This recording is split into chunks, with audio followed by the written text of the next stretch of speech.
Magandang umaga, magandang hapon, magandang gabi mga kapatid, mga kakwento. Nagtataka ba tayo kung bakit mayroong lumang tipan at bago? Hindi pa ba sapat ang mga kaalaman na dulot ng lumang kasunduan na ginawa ng Diyos para matuklasan natin ang kanyang kabutihan at mga bagay na likha?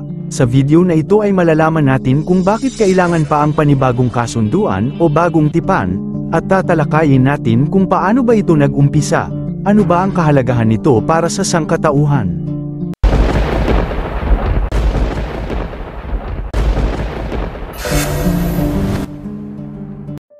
Ang bagong tipan ay may malaking kahalagahan sa Kristyanismo. Ang bagong tipan ay naglalaman ng mga pangunahing tema o aral na naglalayong gabayan ang mga Kristiyano sa kanilang pananampalataya at pamumuhay. Ang bagong tipan ay naglalaman ng mga turo ni Hesukristo, na nagbibigay ng malalim na pag-unawa sa kalikasan ng Diyos. Ang bagong tipan ay nagbibigay ng bagong pananaw sa pag-ibig, pagpapatawad, at kaligtasan sa pamamagitan ni Hesukristo. At ano ang dahilan kung bakit kailangan pa ang Bagong Testamento? Samantalang mayroon namang lumang tipan, na naglalaman ng mga batas at mga kasaysayan ng mga gawa ng Diyos. Ano nga ba ang kahalagahan ng bagong tipan? Mahalagang tandaan natin na sa lumang tipan ay serado ang pintuan ng paraiso dahil sa pagkakamali ni Eva at Adan.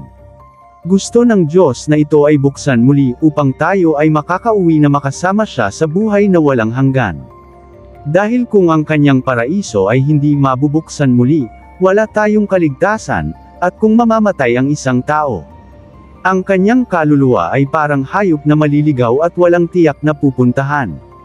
Isa sa dahilan kung bakit gumawa ang Diyos ng panibagong kasunduan, ay mababasa natin sa aklat ng mga Hebreo Kapitulo 8 versikulo 7 hanggang 9, narito ang sinasabi ni Apostol Pablo. Kung walang kakulangan ang unang tipan, hindi na sana nangailangan pa ng pangalawa. Ngunit nakita ng Diyos ang pagkukulang ng kanyang bayan, kaya't sinabi niya, "Darating ang mga araw," sabi ng Panginoon, "nagagawa ako ng bagong tipan sa bayang Israel at sa bayang Juda. Hindi ito magiging katulad ng kasunduan na ginawa ko sa kanilang mga ninuno, nang ilabas ko sila sa Ehipto.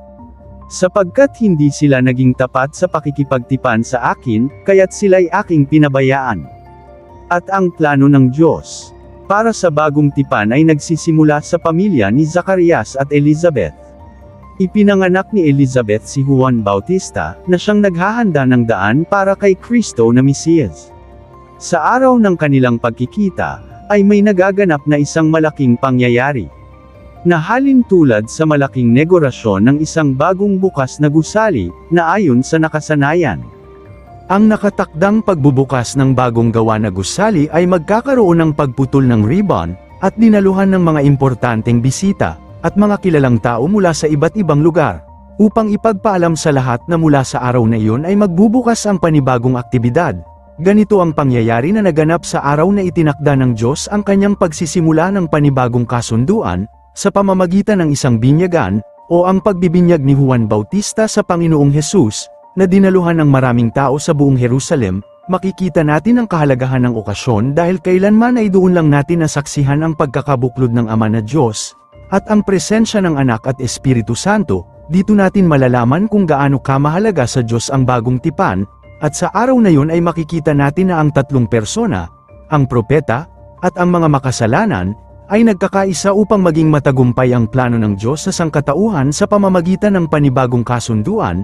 Mula noon, nag-uumpisa na si Jesus sa kanyang ministeryo, at tandaan, na sa pagbibinyag kay Jesus ni Juan Bautista ay sinabi ng Ama na nasa langit, "Ito ang minamahal na anak, pakikinggan ninyo siya."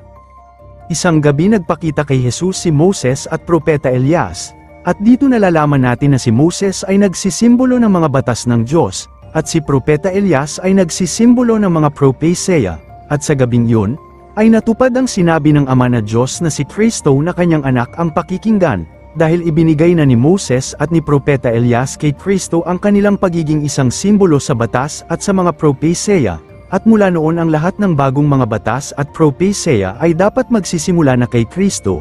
Ngunit, hindi ito nagugustuhan ng mga Hudeo na naging kaaway ng Kristyanismo, Pero alam natin na si Kristo pa rin ang mananaig kaya hindi na tayo nabubuhay pa base sa dating kasunduan, kundi kay Kristo na, sana kahit kunti ay may napulot tayong aral sa video na ito. Maraming salamat po sa inyong panunood, hanggang sa susunod.